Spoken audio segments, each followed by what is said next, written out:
Okay,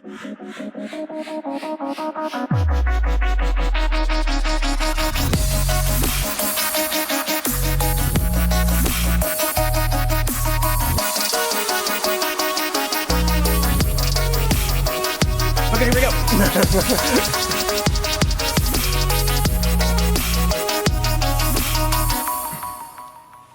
Hey everybody, thank you for joining us and welcome to another episode of the Men of Zen, an anime research podcast. My name is Brent. I'm Phil.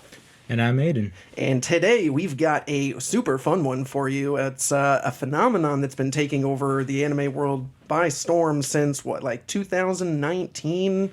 2020? Jujutsu Kaisen by Gagi Yakutami. You can currently watch this on Crunchyroll. It started as a Japanese manga series, written and illustrated by Gagi Yakutami. It has been serialized in Shueisha's shonen manga magazine Weekly Shonen Jump since March 2018, with its chapters collected and published into 20 tankobon volumes as of August 2022.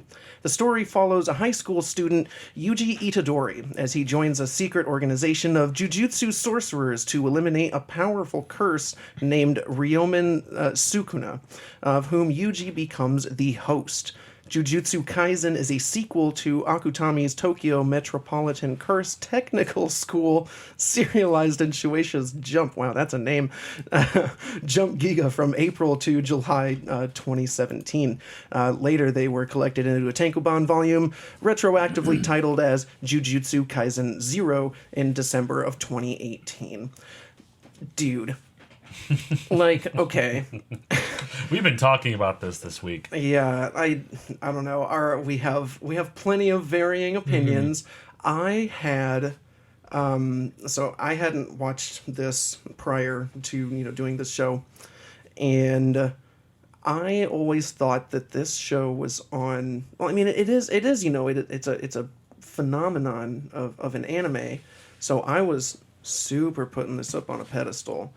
And I can't tell you how disappointed I was in this show. Nani? Now, it has plenty of merits. Don't get me wrong. I mean, it is a quality anime, great visuals with amazing voice acting. For once, it's got pretty good witty dialogue. It doesn't seem too cheesy. If it wasn't for the glaring fact that the story is just Naruto again, it's just. Naruto retold. It's the same story. I agree with you, Brent. I disagree with that. It is entirely. The same. You know what? Actually. Now, here's the thing. I will give you credit. Yes, it does steal a lot of tropes from Naruto.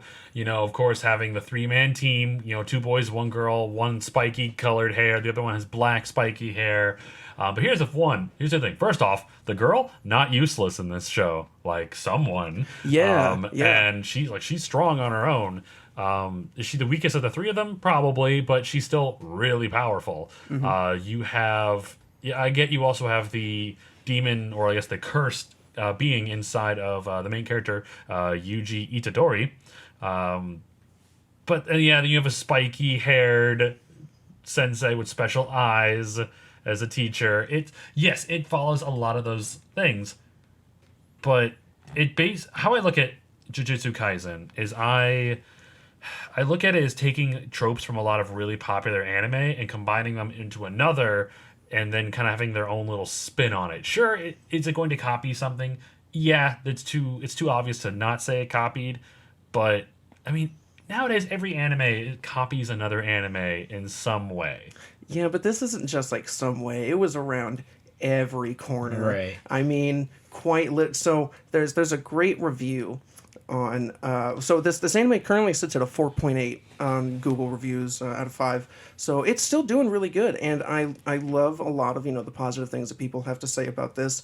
But there's a great 2-star review that just says one word: Naruto. While this anime has great animation and strong voice acting, the entire show is just Naruto with a more modern reskin.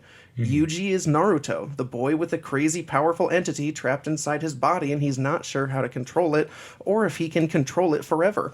The spirit is the nine-tailed fox. So instead of collecting or finding the other Jinchuriki, as it is in Naruto, like the Akatsuki are trying to do basically, they're collecting fingers of the spirit that is trapped inside of him. His white-haired, partially/fully blindfolded mentor teaches him how to control his spirit and to use it to his advantage. But when his trainer reveals his all-powerful eyes, he is nearly untouchable. I'll let you decide which show I'm talking about, Naruto or Jujutsu Kaisen, for that last remark. All the while, the protagonist is showing insane levels of unexplainable growth and displays of power. Sometimes he loses control of his body, and the spirit takes over during a tough fight. Again, I'll let you decide if that was Naruto or Jujutsu Kaisen. Need I continue? Oh yeah, they're at a school, so there's that. And that was written by, oh look at that, it was written by me. Damn. Self-promoting bullshit. Okay, you are not wrong. But also, I just thought of something while you were talking about that. He was not born with her, or he wasn't like, someone didn't place the spirit inside his body. Did. Well, he did, yeah. And how we led up to that was that he was fighting against one of the cursed spirits, trying to protect the more seasoned character, the one who's actually, who's been trained, Megumi Fushiguro. He was injured during the fight, and Itadori decides to eat one of the fingers to gain a power boost, because while he is physically strong and could actually fight surprisingly well, he couldn't kill it because he didn't have any cursed energy of his own. So right, he yeah, eats the finger that is a difference. in order to get the power. Now, that he did it by choice rather than have a dick of a dad who's like, well, sorry, son, but you're fucked for the rest of your life now. Here's the thing, though. You know why I brought that up? Because that is exactly how Bleach started. Right. When Ichigo took Rukia's sword, stabbed it into him so he could get Soul Reaper powers in order to fight the Hollow that was there that had injured Rukia. Yeah. Right. So that's where I agree with you. The show copies a lot, not just from Naruto. Yeah. Right. Yep. No, it does. It copies a lot, but like, again, it was a lot of this stuff felt very shoehorned in there. Like, it was, I remember it was almost quite literally, the way it felt to me was, okay, here's this kid, he has this spirit, there's this mysterious guy who like specializes in dealing with these spirits, and he's like talking to him about, the work that he does or what it is that he do, and then like it just felt crammed in there that he's like, oh yeah, by the way, there's a school, and you're like, why? For why? So the Jujutsu Academy reminds me of Soul Society because it is a group of beings. It never once felt like a school. Not once. It was just an excuse to blend in with every other trope right now that everything is at a school. Yeah, My Hero Academia, anybody? Yeah, I just, oh my god, can we end the school thing? Like, school's out, dude. It's been out. Okay, but here's the thing. Ready for summer break. I understand that you can blatantly see the connection. That's what I thought too when I first started watching it. But I still chose to look at the show as its own separate thing. Did I enjoy the characters? Did I enjoy the animation, the story? And all in all, yes, I freaking love this anime. Mm-hmm. The first season kind of ended on a little bit of a whimper, though. But the second season is coming out next year, which, sounds awesome. Yep. And then, of course, we got the Jujutsu Kaisen. In the year of our Lord, 2023. And then we got the Jujutsu Kaisen Zero movie that I loved. That was good. Really good. That was which good. Is a prequel story to Jujutsu Kaisen, which you have to have watched the first season before watching the prequel because you won't know about some of these characters. Yeah. Did you didn't finish it? You said, right, Aiden? You got like really close. Yeah, I didn't finish the first season. I'm basically it's like 1 or 2 episodes. Did you watch the movie, or have you seen that before? I've seen clips of the movie. I've seen like the fight scenes and whatnot. So. Okay, yeah, because I know you're the guy you'll go back and watch it. But yeah, for sure, like the movie, that was good. My opinion, that was good. Better than the Demon Slayer Mugen Train movie, but not as good as I still never watched My Hero Academia movie 2. Oh man, you know what? Movie Movie 2 is good for like as much as I say I hate the school shit. My Hero is fucking good. Well, I mean, it's basically X-Men and anime X-Men. It is. Yeah. It 100% is. That's a great way to put it. And I love the X-Men. That was like I'm a 90s Fox kid. Like I know that theme song inside and out. Which, dude, I know I've told this to a few people. I heard somewhere about the Japanese version of the X-Men theme song. Did you ever hear that? I think I have, but it's been a long time. Oh my god! I'll throw in a clip of that into this. Into this video.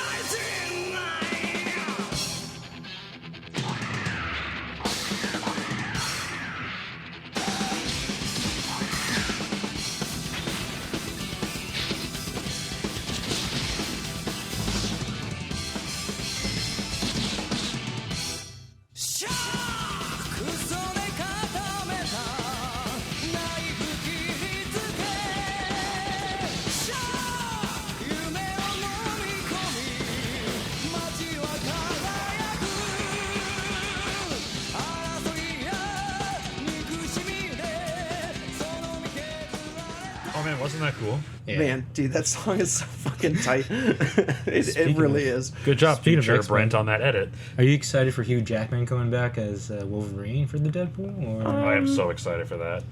I don't know. I'm indifferent on Yeah. it.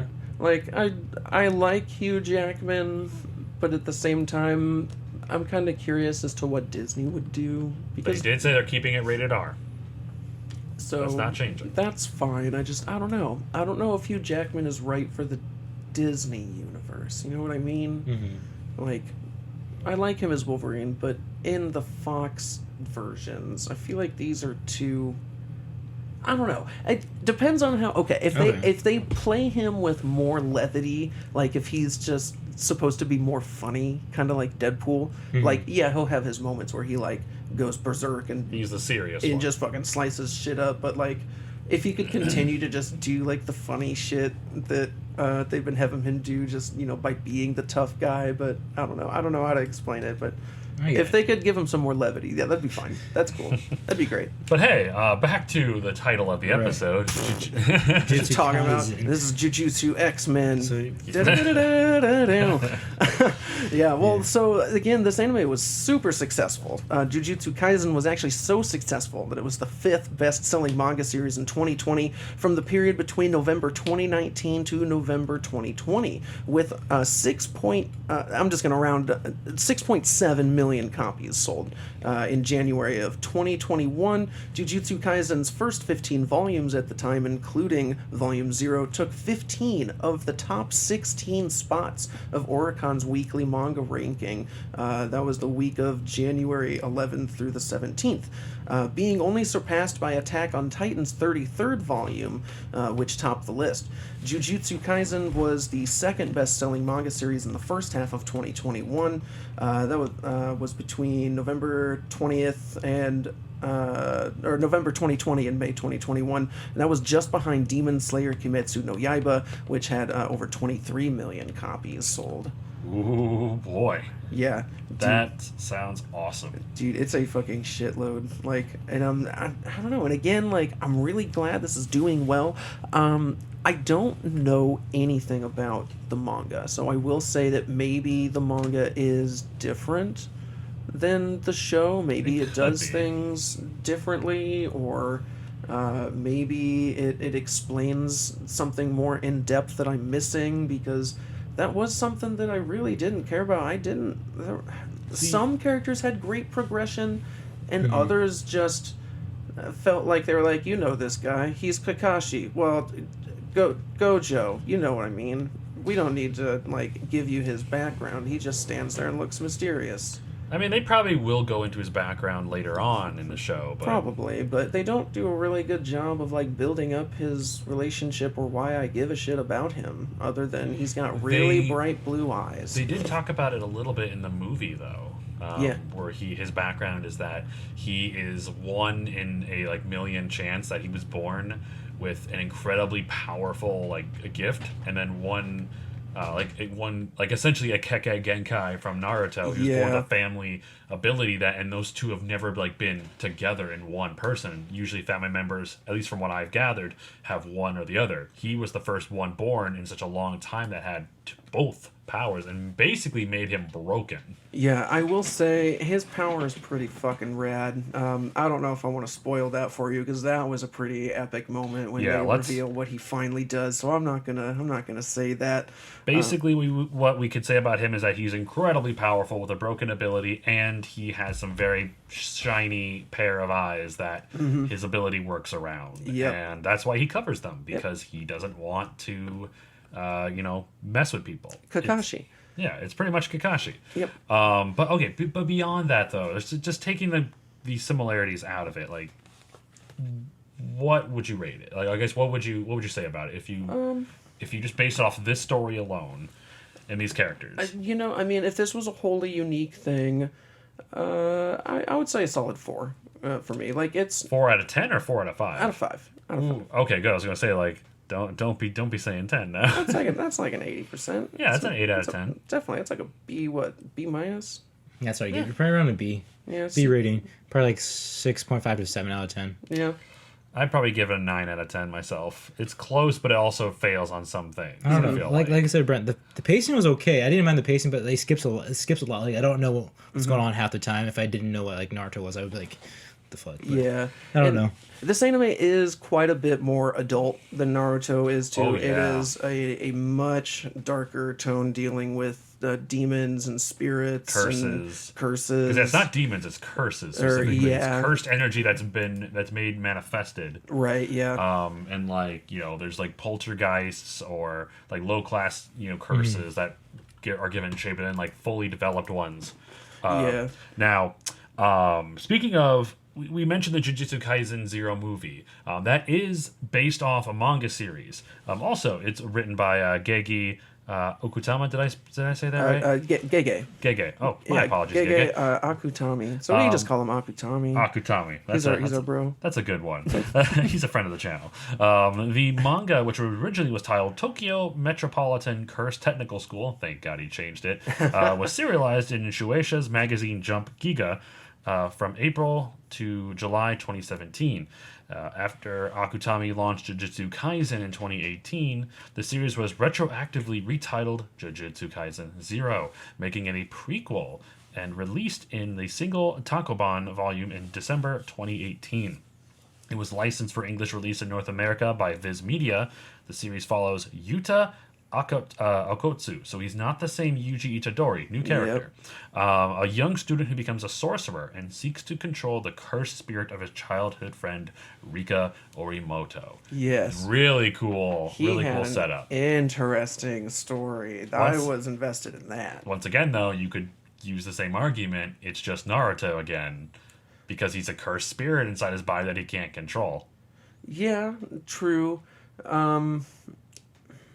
I'd say to a point. To a point. It's not as bad as like the Sakuna. His motive is different with like he's not out to go collect the 9. But he wants to cure the curse that's on him. Yeah. Which, for sure. I would think so. Naruto wasn't necessarily doing but yeah. So, everything's going to borrow from something, and I expect that. That's not a big deal. Now, but like I said, there was too many in the main anime, like episode after episode, and I'd finally be like, "Is it done?" And then they'd like do one more thing. I'm like, why?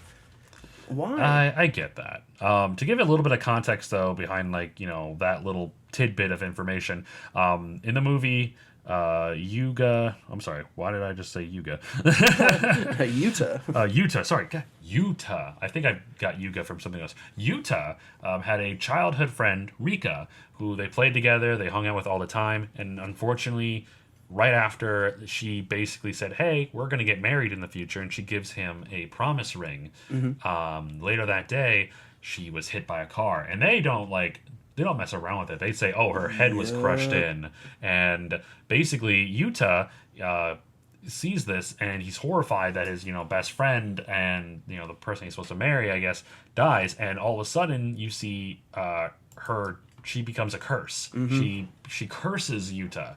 And it's one of those curses where she was like the lingering spirit who didn't want to leave, and she attached to the one thing that she loved. Yep. But when you become a curse, you don't stay in the same like human form. You become like this grotesque just thing. Like, and they're all different. You never know. And for some reason, she, being just the spirit of a typical girl, was transformed into what they call a special grade curse, which is very rare, very powerful, to the point where she could kill or seriously hurt anybody that even got near Yuta, who bullied him. And that's apparently he was known for. Anybody who like bullied him, or if he got upset, she would appear and seriously hurt the people that were bullying him, like bring them close to death.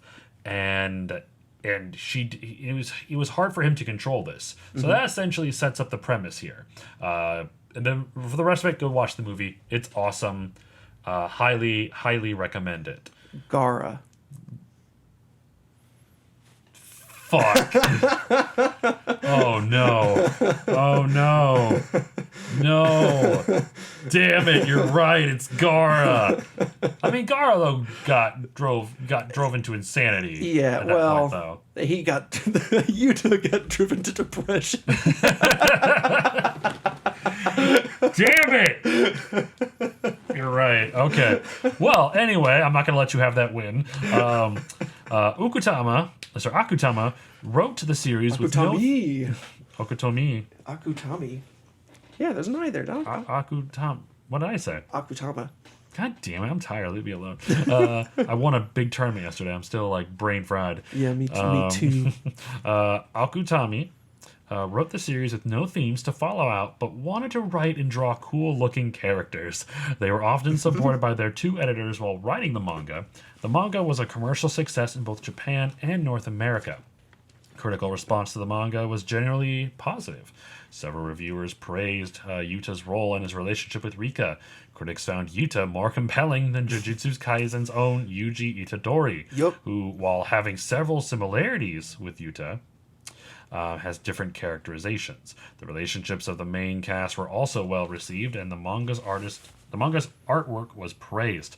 Jujutsu Kaisen 0 received an anime film adaptation by MAPPA, which was directed by Sung-Hoo Park and premiered in Japan in December 2021. It was followed by a novelization in a new gag chapter written by Akutami. Yeah, MAPPA's another really big one that we actually haven't gotten to yet. They've done a lot of shows. That was in Inuyashiki. I don't know if that actually has to do with it, but so they've done work on Dororo, Zombieland Saga, Dorohedoro, The God of High School, Attack on Titan. They worked on the final season. Oh, that makes sense. I can see that. Let's see what else was there. There's a ton of shit, but I don't know a bunch of. They're gonna be doing Chainsaw Man when that comes up here. So yeah, they've done like quite a few big anime, and there's plenty more on the list that they've done, but yeah, that's one we haven't gotten to yet. So let's talk a little bit more about the actual anime itself in terms of its production, where it was. I don't remember in what year this was. I didn't mention. Oh, you know what? It's over here. So, Jujutsu Kaisen was eventually awarded Anime of the Year at the 5th Crunchyroll Anime Awards. Yeah, those whole 24 episodes on Crunchyroll. Great. Dude, yeah. The last couple were a little like they went to a really big high and then it kind of went down again. But like still, it was a solid ending. But it kind of went like a roller coaster that went up. You fell down a little bit, and then it started to go up a little bit, and then it was not as high of a drop. It had kind of a strange flow sometimes, where like some fights they would really drag out with a bunch of talking, and others they wouldn't, or they would, but in a different way. It was I don't know. It was strange different. Sometimes. It had a slow pace sometimes, but then other times when it was exciting, you were like, "Fuck yes," and you were into it. So it is good. It was a great series from what I had watched of it. So. It got the Best Antagonist category, and let's see, Lost in Paradise featured Aklo by Ollie won the Best Ending Sequence category. In January 2021, it was revealed that the anime series was the second most watched anime series on Crunchyroll in 2020, only second to Black Clover, being watched in 71 countries and territories. My opinion, best new gen Black Clover. Yeah. I still haven't watched a lot of that yet. I made it to like episode 20 something when I started watching it, and I think that was like right around the time when we finally started doing this, and I gave up. And I was like, I'll get back to it when we actually do an episode on it. So maybe we'll have an episode of that coming up. I have been watching it kind of sparingly throughout our time doing this, and I have watched all that's available. And I believe they are taking a break. It ends at such a weird point where I'm like, man, this is a oh my god, what is that called? I'm having a brain fart. What is that thing called? Cliffhanger. Oh, cliffhanger. Yeah, a cliffhanger. Jeez. They leave on a cliffhanger, and I'm like, no, I need more. Yeah. And apparently I think they just caught up to the manga way too quickly, and they needed to give some time for the manga to continue, because I'm pretty sure the manga continues like almost right off where the anime ends, like, and it only happened like a couple of months ago. Yeah. So I definitely understand they need more time. Yeah, dang. Oh shit. Yeah, I need to watch that still. So we've got an episode on that I know coming up for sure in the future. The other one that I kind of like what you're doing with Black Clover. I kind of want to do that with One Piece now, and just like one episode a day, like right before bed. Like an episode of One Piece a day keeps the doctor away. That'll take you literally 3 years to catch up to where they're at now. Right, but. Well, that is true. If I watched only one episode, it would take me 3 years. Jesus Christ, there's too many episodes of One Piece. So if I watch sometimes more... I wonder if we skip like some of the filler arcs that we don't have to give a shit about. That would just help us out. Yeah, but I don't know. Maybe. I know there's some things that say that it can be summed up, but it's something that I might be alright with just playing in the background for a while. But yeah, another really big anime series, One Piece. You should go check out if you haven't watched it. Also, this December, you should probably all go buy cards for the One Piece card game, the new CCG from Bandai. We went to a One Piece super pre-release in Tyersville, and won us plenty of goodies for this game that isn't out yet. And man, is it a ton of fun. That's a great game. I'm looking forward to playing some more. Very similar to Dragon Ball Super, if you know what that is, for any of you that have played that. Man, just what a great time. Yesterday was a great day. So let me get back on track where we were here. I don't know where the fuck one sentence I ends and another believe begins. you left off. So in January 2021, it was revealed that the anime was the second most watched series on Crunchyroll in 2020, only second to Black Clover, being watched in 71 countries and territories, including North America, South and Central America, Europe, the Middle East, and North America, Africa, Asia, and Oceania. The official music video of the series, the first opening, called Kai Kitan by Eve. Now, I will say one thing that this show does get right is that intro is fucking cool. I love it. It's like, if you know Tank from fucking Cowboy Bebop. Yeah. Yeah, it's like, it reminds me of that, where it's this cool blend of hip-hop, jazz, like R&B. It's a fun beat. I love it. That's a fun song. I actually, fun fact, I decided to do because I felt like that song didn't fit the show. I honestly thought that it song totally doesn't fit the show. So totally doesn't. I did a kind of a test. I took a song that I really like. It's a song called "Dead by Daylight." The Dead Rabbits, which I think has a very like spooky feel, because obviously it was based off of a video trying game. To see which one you like more. And I threw it on top of it. I turned the volume down for the intro, and I threw that on top of it. It matches 90%. Like Nice. the things they do, kind of like how Dear Maria did that thing for a bunch of animes. It does the same thing for this. Cool. And it just has a spooky feel to it that I'll have to show you it. Yeah. It fits so much better than this, and I just thought it was really funny. I do love the end credits sometimes. Like I'd stick around for it a few times with that. I have no idea what the like fuck chalk drawing or something like that. Yeah, maybe. I don't remember what it is that he said, or I don't know what it is that he said specifically. He's like, the best time of my life. I've been looking for love. It's a very funky outro that does not fit the show either. My life. Oh man, dude, super cool. So this also won the Best TV Anime Award at the 2021 New Type Anime Awards, while Hiroshi Seiko won Best Screenplay for his work on the series. In 2022, the series won the Tokyo Anime Award for Animation of the Year in the television category. Micah Peters of The Ringer, I hope I pronounced that correctly, said that while the series' focused execution of shonen tropes makes it infinitely watchable, fair, it is specifically... I cannot say the word specific. Yeah, it's specificity. Specificity, that's a word. Its personality, its ultra slick, stylish, what make the show special, he added. Like with Park's previous work, there is a sumptuous amount of splashy, expensive, mocap-enabled animation, delivering in the action promised by the comics. Paul Thomas Chapman of Otaku USA called it a prime example of average material elevated by excellent execution. Exactly. Adding that it is similar to Bleach and Yu Yu Hakusho. Love both of those. Now, absolutely. I hadn't considered Yu Yu Hakusho. Dude, yeah, he's trying to get rid of curses, aka demons. I hadn't really thought about that. It definitely feels like beyond. I can't think of any more specific examples beyond that, but I think that absolutely The fits. one thing that it's missing so far is a tournament arc. If they get to a Jujutsu Kaisen, They did. They did. They did a tournament arc. Yeah. Is it When they had the tournament against the other school. Oh well. I don't know if I count that as a tournament. Yeah, They had one-on-one matches. Yeah, I guess. I don't know. It's more just testing strength against another school. That another also could have been like the rival. tuning exams for Like, Naruto. Also, I guess I'm thinking, and I'd say that's more like the tuning things, but yeah, I don't know, like a true tournament arc where, there's entire fucking seasons where it's just this guy versus this guy for 3 episodes, and then you might get to the next one, and then that's like an entire season. So, fair. I guess that's what I would consider to be like a fighter anime. Right. Well, Chapman commented that Sung-Hoo Park puts the beat down in narrative beats, being able to segu from... Segue. Segu.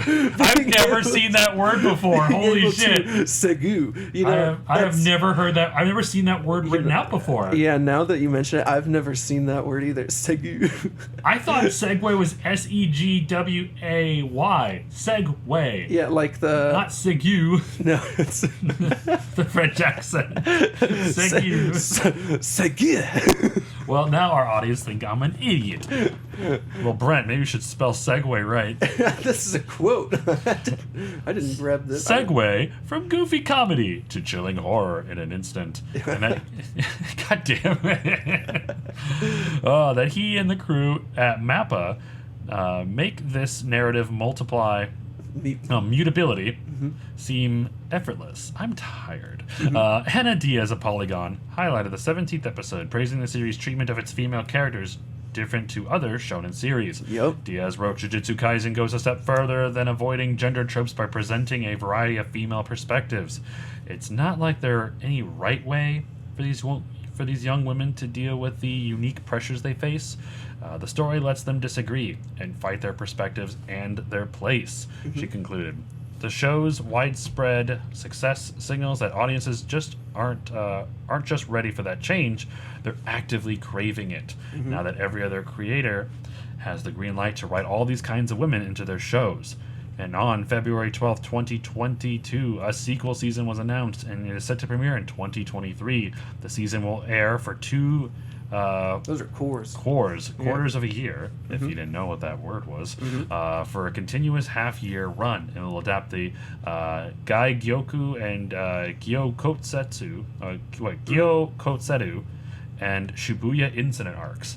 I have heard really crazy things about the Shibuya Incident arc, where apparently it is super dark, like way darker than anything they've shown off in the first season, and where actually like some people were visibly uncomfortable. Nice. I hope that show deviates from more of the tropey copying. Like, maybe it just did it to get off the ground because they're like, this is popular, it's an easy script, we know and love these characters. If they can, do something unique in season 2 or 3 that I love, then yeah, I'm not saying I won't give it a second chance. I just don't quite put it on the pedestal that I think a lot of other people do. See, now, question though.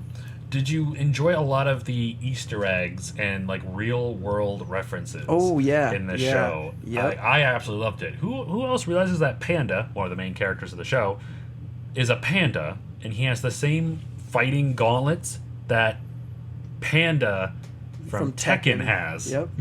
Like, he's basically Panda from Tekken. Yeah, it has a lot of real world references. Like they were. I know we just fucking said what her name was. Ayo Todo and Yuji Itadori both have a giant thing for Jennifer Lawrence. Yes. Me too, boys. Me too. You know what? Yeah. I love Ayo Todo, another character you meet later in the show who's incredibly powerful, but he also is a giant goofball and has a thing for idols and like just cute girl characters, and like he has this weird thing that when he bonds with someone, he calls them immediately like I'm your new best friend, and that we're brothers, and he makes this backstory up in his head that they've been friends their whole lives and went to high school together and had these funny tropes with them. And the first thing he asks people is like, tell me about your ideal woman. I love a tall woman with a fat ass. And when Itadori's like, I also love that, like Jennifer Lawrence, and they both have this moment like, brother. You know, that moment like Aiden, like, you know, the whole clasp hands, clasp hands, like brother. Yes.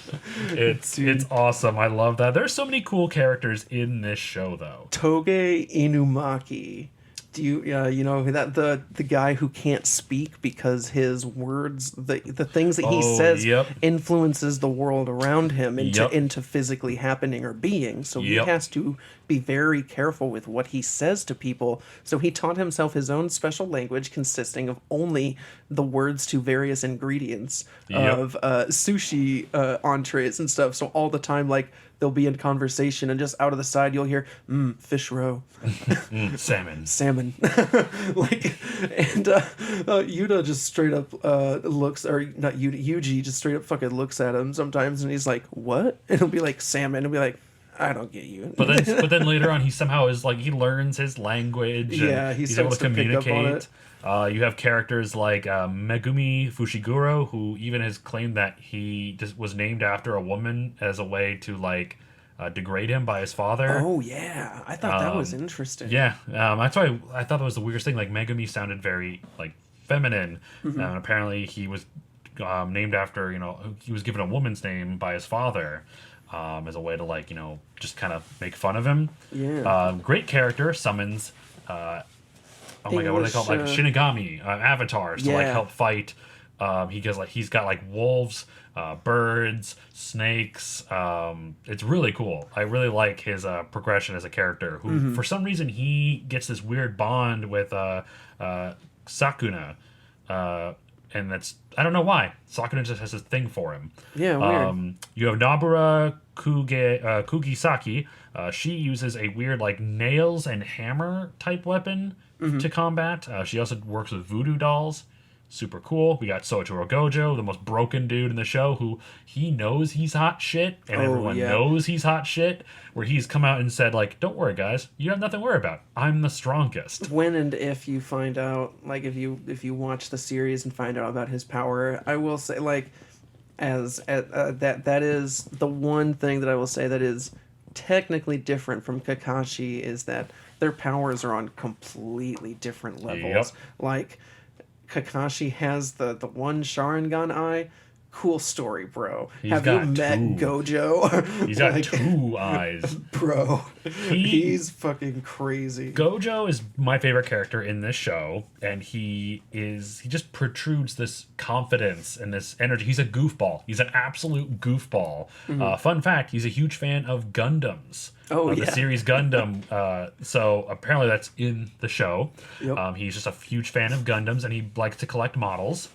But Gojo, he's just an absolute goofball. He's the strongest jujutsu sorcerer around, and even though he works for like the council and like the higher ups, he has blatantly said, if you go against my interests, like, I'm not going to be on your side. Like, he's a good guy. You do not want that shit. Yeah, he's a good guy. And he's even mentioned, like, you know, when during the show, I won't go into specifics, but when the council does something that pisses him off, he even says, you know, what's to stop me from going and killing every single one of them? And he can say that because what are they going to do? Stop him? Right. He can't be beat. And that's a thing they talk about so much in the show, that like the enemy will work their plans around him because they know if he's there, Yep. they have no chance of They're winning. fucked. They specifically every single time they hatch a plan, they're like, okay, we have to straight up if he's there, if he shows up, or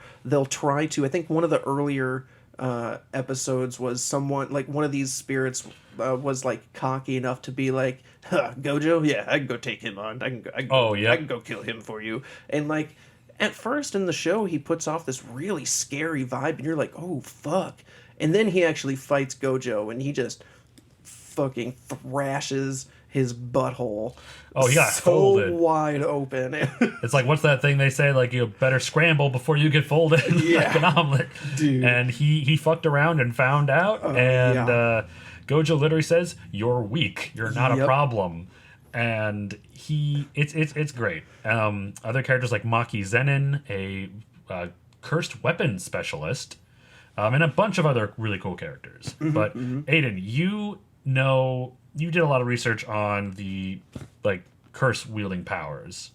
Like what are some of those things? Tell us about those. Educate us. Like, I loved the curses in this. I thought that was pretty Yeah. cool. That was unique. So curses overall in Jujutsu Kaisen, if you guys haven't seen it, curses are basically a race of spiritual beings that manifest from cursed energy. And the cursed energy comes as a result from like negative energy from humans. So these things manifest and they bring harm to humanity. And basically, people use their sorceries to combat them, like we were talking about earlier. So some of the ones like we're talking about here. Oh yeah, we didn't say Itadori. He uses his fists. Right. Yeah, they all have a different like Right. fighting style. Who Itadori is more like just physical in your face. Yep, punches, kicks. And he's got some Megumi, cool powers. yeah.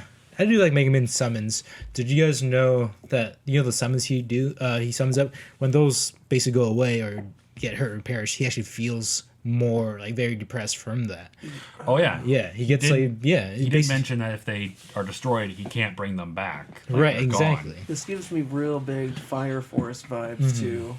Oh yeah. You know, and I don't remember which one came first. I don't know. I'll have to refer Fire back Force to I think our, Fire First was a little bit. Yeah, I'll have to refer back to our very first Right. episode that we did on Fire Force if you haven't listened to that to find out more about that one. Such a great show, man. And we were talking about Maki not too long ago. She's actually unique because she doesn't actually have any like she uses like cursed weapons. To She fight. can't, and you can't really see them without her cursed object. She has glasses that allows her to see these curses. Yep. Which I thought that was pretty cool. Yep. Exactly. But yeah, what are some of the abilities that advanced Jujutsu Kaisen sorcerers can wield? So I don't want to spoil too much for somebody because like a lot of my favorites like Nobaru. I like her ability a lot, but I don't want to. Okay. Yeah, you know what I'm I saying? get what you're saying. So basically, we won't go too crazy into it, but just say like there are levels that Jujutsu sorcerers can use techniques that Right. both sorcerers could use and cursed spirits. Cursed spirits, special grade curses can actually have full on conversations Right. with you. They can speak your language and actually work together with other spirits, which never happens, but they certainly can. There's a lot of really cool things, but the main villain, which you kind of meet early on, Sojour Gojo, has some type of history with Gojo back in the day. It seems like they were best friends at one point. But eventually they had a falling out. Fun fact, Sojour Gojo was actually heavily inspired by Shinobu Sensui from Yu Yu Hakusho. Oh, okay. A human that used to be on the side of good until he fell to the side of evil after deciding that humanity wasn't worth saving anymore. You also get characters like Mahito, who is a cursed spirit that seriously becomes Yuji's main rival. I'd say in the show, like there's always the main hero always has like of someone on the villain side that he absolutely hates and wants to take care of. Pretty much Mahito is Yuji's like main villain. You got the other cursed spirits like Hanami and Jogo, who all have their own very interesting fighting style. Jogo was essentially a giant volcano, and Hanami I really love Hanami's design. She is a female, can create flowers and control wood and nature.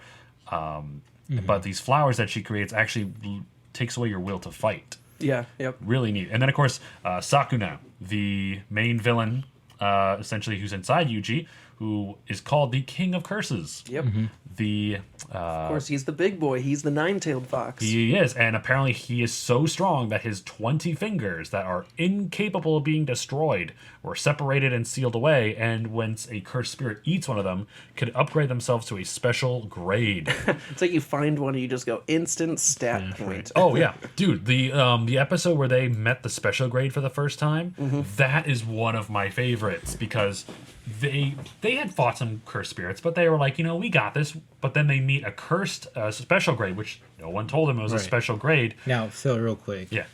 So we went over the grades. Could you explain like the different levels of the grades, like what they are, like special grades, and the difference between that and like a grade 1 and 2? Ooh, I certainly can. Oh, yeah, I didn't even think to really look that up at all. That's a good idea.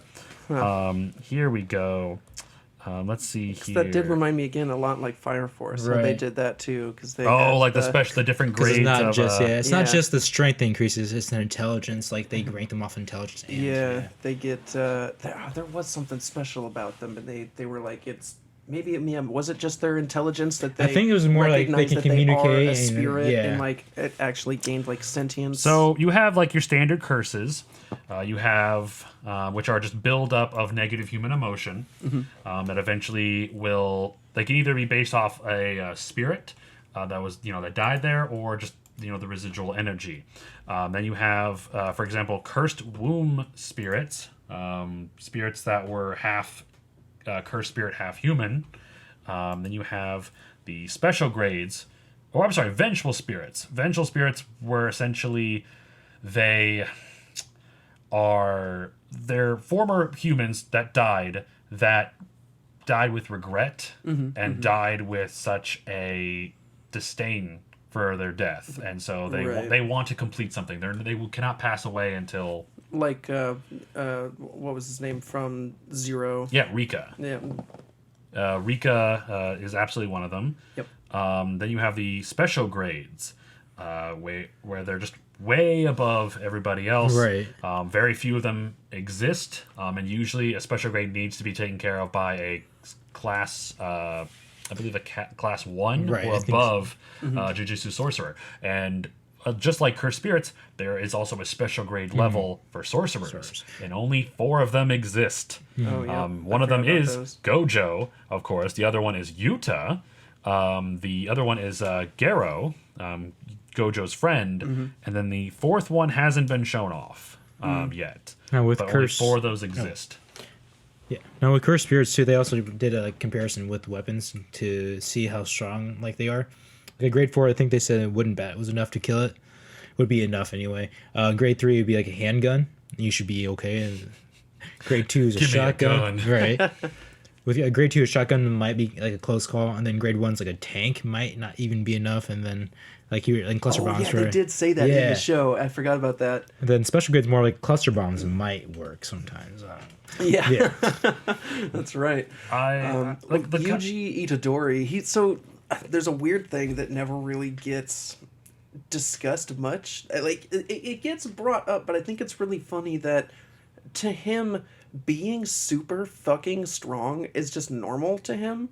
But this show is supposed to take place in the human world, and he's supposed to just be a human. So he fucking busts through cement walls and shit just to be like, oh no, there's no exit, bash, and just plows through 10 inches of concrete. And one of the girls looks at him and is like, what the fuck? Did you just do that? And he's like, yeah, you mean you can't? I thought everyone could. And he's like, it's not a big deal, I guess.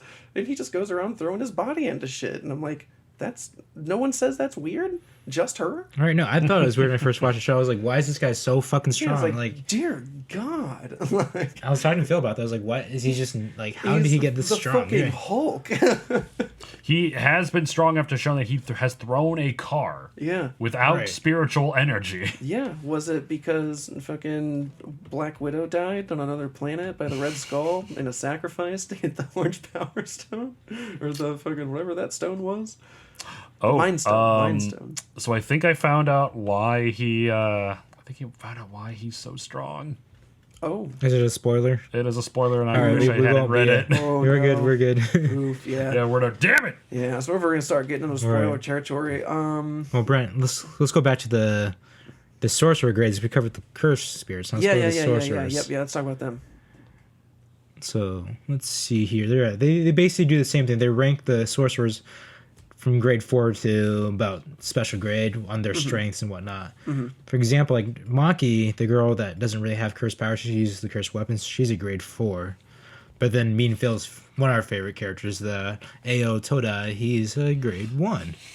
Love that guy. He is so strong. Yeah, yeah. And I just love how he's this giant fan of, like, high school idols, and that he will during the war, the Jujutsu Kaisen 0 movie, during his fighting, he was like, we have to end this quickly. There is an event happening. I swear to God, if I'm not there. Right.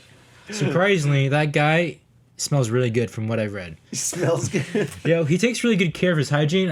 One of the fun facts I read about him is he just likes to smell good. He likes to shower like regularly, like multiple times a day. He's like, he can't not smell good. Yeah. Nice. Oh, what the fuck?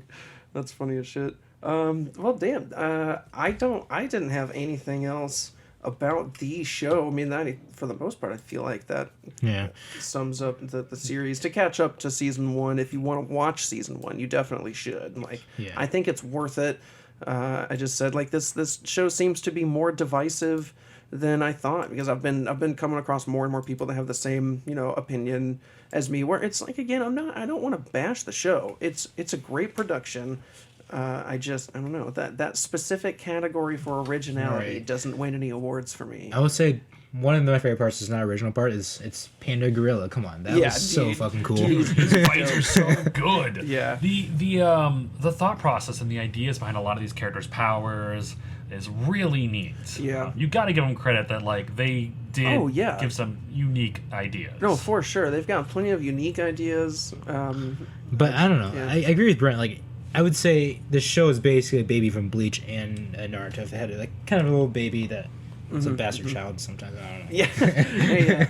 A weird anime Right. Game of Thrones child that will dethrone another anime king. It's gonna assassinate it. I don't know. I was told it was gonna be like the best new gen, and I watched it and I was like, I don't know, it's good. Yeah. But I don't know if I would call it the best out of the Yeah. newer anime. I don't think that I would. Yeah, I don't think it's so either. But plenty of other people do, and it's got great reviews. So definitely, I think it's worth a watch, even if you have the same opinion as I do. Get through the parts that are obviously pretty copied, but other than that, man, it's a great show. It's a fun time. It's got plenty of interesting, unique story, and lots of, like, you talk about the powers and stuff, dude. Those are tight. And now, do you think it was kind of funny that you were like, he gets his spirit energy goes into his fists for Yuji, and I was like, oh, it's kind of. I was like, who was it that it went to his feet? And I was like, oh yeah, Fire Force. I mean, not that that's again not copying, but I was like, Dude, like, a lot, like, Yuji's powers are just straight up, he's strong, he punches hard, he kicks hard, he masters a technique that's, like, very difficult for Jujutsu sorcerers called the Black Flash. Yeah. And I still don't even understand that ability 100%, but basically it generates your power in such a way that it hits, like, within 0.000001% of a second, and hits for about 2.5 times harder than a normal punch. And it just messes with the opponent's soul. Oh yeah, yep. It attacks the soul directly, because there is a different, like, there's different kinds of energies and auras, and you can. Was that it that they called it your aura? You attacked my aura. Your cursed energy. You channel your cursed energy. Yeah.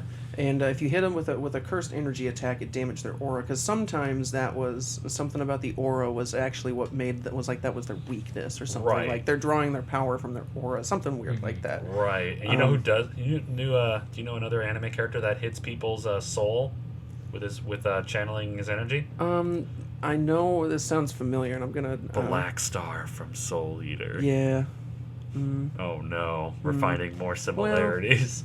Oh yeah, but I don't know. I thought that was still He pretty. hits the person with his energy into their soul wavelength, remember? Yeah, but I feel like this is more of a key component, though. I think that's just his like goofy one-off thing. This is like a thing that is like a big deal that everyone's gonna have to deal with. I did think that villain was unique, though. How he can control people. He can rearrange them by rearranging their souls. Oh, Yeah. yeah, Mahito, Yeah. he pisses cool. Yuji off big time. And we won't go into how exactly he does it, but holy crap. It was pretty brutal. Yeah. That was a really dark part of the show. What's that one guy's power? The driver. Does he have powers? Yeah, he's a sorcerer. He's just a low grade sorcerer. That's why he just drives people around. That's Yeah. like that's his job. Like, Gojo's even said, like, even you could exercise it right now. Like when one of their I don't think it was Gojo. It was the guy with the glasses. That said yeah, I'm sorry. Yeah, he. Oh my God, what is his name again? You know, he was. I read a thing that he was supposed to be like a villain. Oh, but really? Then he I decided like not him. to. Yeah, Yeah, He the was guy cool. with the he wears like two monocles. Right. Like they're not glasses. They're like um thick shades. yeah, they're Kento. Here it is. His name is Kento Nanami. He basically attacks with a cloth blade that he interjects with his soul or his cursed energy. He's incredibly fast, agile. He's one of the top ranked sorcerers. But even he's like, I don't come near Gojo. Yeah, nope. Like, no one goes there. no one goes near Gojo. Except for us. Something that I did want to bring up that I kind of forgot about. I feel like this is on the borderline of a spoiler, but it's enough to be like, okay, that makes it interesting. Was how Yuji and Sukuna come to an arrangement of who is in possession of the body.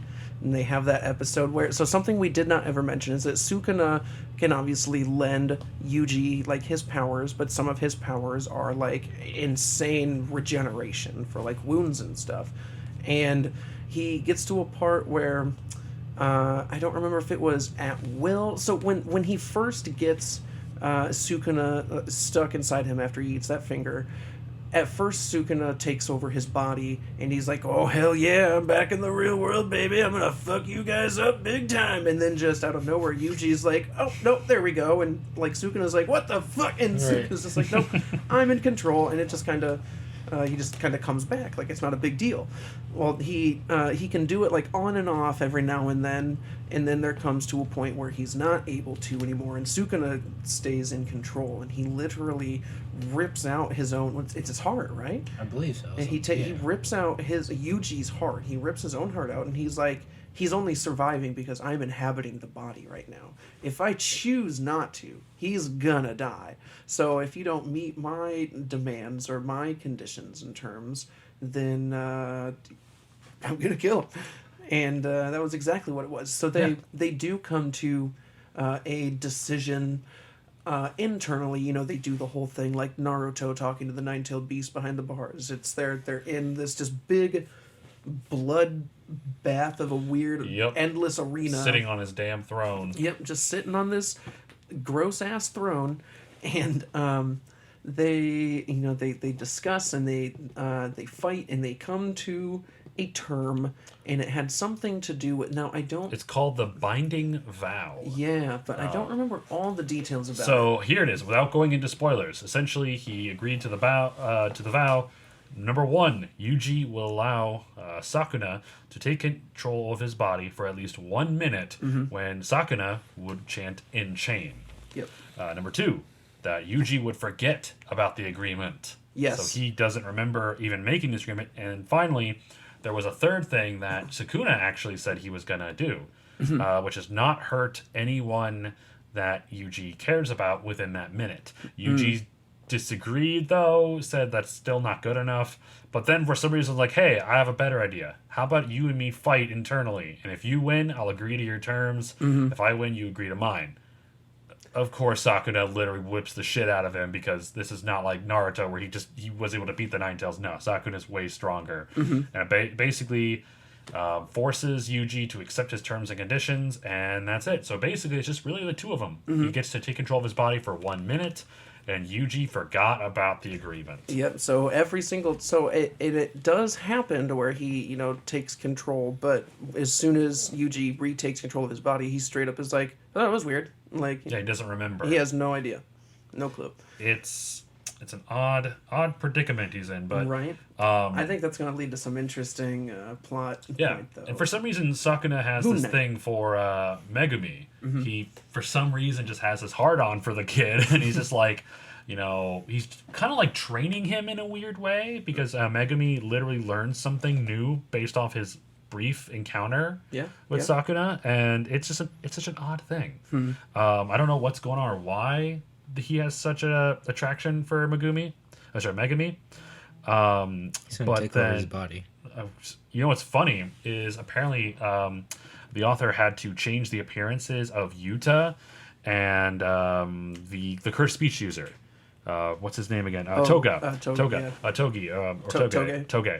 He had to change their appearances because they looked too similar to Yuji and Megumi. Oh, okay. So we had to change their appearances, and when I read that, I'm like, oh, wait a minute. And I look at their appearance, I'm like, oh, they do have similarities. Spiky black hair, and then spiky blonde hair. Fun fact. Let's see here. Actually, I had it right here. Here we go. The 4... No, I don't want to give that away. I don't want to give that. That's too... I don't want to give that away. No spoilers. Right. You need to watch this show. We're coming up on about time here, so we'll be perfect by the time I get through this biography about Gagi Yakutami, who was born in Iwate Prefecture on February 26th in 1992. So he's a youngin', at least compared to us. He's about he's just a little younger than I am. Akutami moved to Sendai in Miyagi Prefecture in the 5th grade, and he began drawing manga by mimicking a friend, which inspired them to become a professional manga artist. Akutami has named Tite Kubo as an influence in their work after reading Bleach in the 4th grade, in addition to Hunter x Hunter and Neon Genesis Evangelion, among other works. In 2014, Gagi Akutami started working as an assistant to Yasuhiro Kano in Kiss Death. They published their first work the same year, titled Kamishiro Sosa, a one-shot chapter published in Shueisha's Jump Next, Volume 2, on May 7th of 2014. Their next work was called Number 9. It was a one-shot chapter, again published in Jump Next on May 1st of 2015. And then there was another one-shot in the 46th issue of Weekly Shonen Jump on October 10th, 2015. Akutami would publish the one-shot Nikai Bangai Barabarjura. See, it's not easy with words. No, yeah. And that was in 2016 of the 44th issue. Yeah, damn, he's been published all sorts of one-shots. Yeah, that's most of his work. Up until 2018, 2019 is when he starts doing Jujutsu Kaisen and Kaisen 0, and that's really about all I got. He's pretty. I couldn't find a picture. Of course, they gotta be secret. Did you actually hear about the new law? Apparently, that all mangaka now have to have their real names revealed. Oh no. Yeah, I don't know if it's been 100% decided, but I read about some bill in Japan that all mangakas would have to have their real names on their work instead of their mangaka titles. Why is that? Don't know. Yeah, I couldn't find anything as to why in that article. I almost know. A part of me wants to say it's for privacy. Privacy for sure. Well, for them, but from the government's point of view, historical reference. Right. I mean, some of this stuff is a global phenomenon that is forever ingrained in our society. Everyone knows Akira Toriyama. Right. Well, I mean, to be able to document some of that stuff, from my perspective, I'd be like, if we want to actually know who wrote it, we don't want to just be like, this was one of the most famous things ever written. Who is it by? We don't know. And you're like, oh, all right. Well, I mean, it's good. That's cool. Thanks, whoever wrote it, I guess. Thank you. Yeah, I don't know. Well, hey, I feel like that's probably about going to wrap it up for us here. We're a few minutes early, which is totally fine because that gives me a minute to blab about our Patreon, patreon.com/themenofzen. You can sign up for $3 a month and get access to bonus episodes all over our Patreon, patreon.com/themenofzen. And I can get all those awesome bonus episodes for only $3 a month? We're talking episodes like our upcoming Rosario plus Vampire. Ooh, spooky, because it's Halloween month, baby. Toonami. Oh, man, Fooly Cooly. Yeah, Golden Boy. Detroit Metal City. I love that one. That was my favorite. Such a great was it deal. Your Lie in April? Was that other one? No, I think it was Plastic Memories, right? Or was that? We did do Plastic Memories. Yeah. But Oh, yeah, Plastic Memories. yeah, we did do Plastic What Memories. was the name of our What was Patreon? The what was the movie. first one? Yeah, it was a movie. No, what was the name of our Patreon again? Oh, patreon.com/themenofzen. Okay, it. I'll have to save that. It's got a nice ring to it. Yeah, right. But hey, I want to thank everybody for joining us today. I want to also do a special shout out to Schminkadelic for the use and creation of our intro and outro. You can find more of his tunes on Spotify and Apple Music. If you love that dance and trance shit. I don't got anything else. Phil, you guys got anything you want to say before we close out here? Ooh, so fun fact. Apparently, if Yuji did not become a sorcerer, he was going to become a firefighter. I'll keep it. I would love a spin-off episode series about that. Also, fun fact. Apparently, no one asked him to specifically take master martial arts. His grandfather just taught him a little bit of karate, and apparently Yuji was like, "Well, I'll just learn that." That explains a lot. Fair. Wow. Oh man. All right. Well, I think But yeah. that's gonna do it. I think. Okay, hold on. Final reviews. Yep. Final reviews. After Final everything we talked reviews? about today, Yeah. what would you give the show? Exactly what I said earlier. About a 4 out of 5. Still a 4 out of 5? We're doing it out of 5, maybe like a 3. I can't do out of 5 because then I can't. Alright. I like 10s because Alright. 5 is just not enough numbers. I give it a 9 out of 10 because there's no 4.5 out of 10 because we don't do decimals here. 9 out of 10 for me. I think it's a great show. It copies a lot, but it copies a lot of really good things. That's 4.5 out of 5. Yeah. I know, I don't want to do decimals. I hate decimals. Like, what makes you like this just a tiny percentage more? But I just think it's a great show that copies a lot of great ideas and tweaks them to their own use very well. It's fractions. Get out of here. Reducing fractions. I know, but I'm just saying, like, my thing overall with decimals, I think, is really stupid. It's like, why give something like a 4.5 out of 10 instead of, 4.5 out of 5? It's like, what did you not like? Just 0.5 I mean, of a Because decimal. someone's gonna look at you Yeah. and go, well, I mean, if you're trying to again, it's just a math thing. Like they're gonna look at a 9 out of 10 and just go, huh? Why Like, didn't they just cut it in half? Okay, see, I get that. I totally do. I just don't like people using decimals in their reviews because I just don't like how you either like it a full point or you dislike it a full point. Don't meet me in the halfway No. bullshit. I like the points because like That's not quite they perfect. Don't, they like, don't. I don't know if they necessarily give the halves. Right. I think you just do wholes, but that's the average. It's Well, when no, you I'm can saying get like if halves. somebody was like, "Hey, I give this this movie 7.9 out of 10," it's like, why a 7.9? How it's about not just quite give it next 8? tier. It's not the quite Right, next yeah, tier. I want to see the criteria. That's that last 0.1. What do you judge this to be It is worth? a personal 0.1 choice, of a gentlemen. percent? Yeah, well, no one's ever gonna do that. I'm always gonna be, but just I don't know. Just out of I do fun. that. That's Come for on me. up. But everybody, Yeah. thank you for joining us. This has been another episode of the Men of Zen. Once again, my name is Brent. I'm Phil. And I made him. It's been the Men of Zen. Stay Zen. Zen.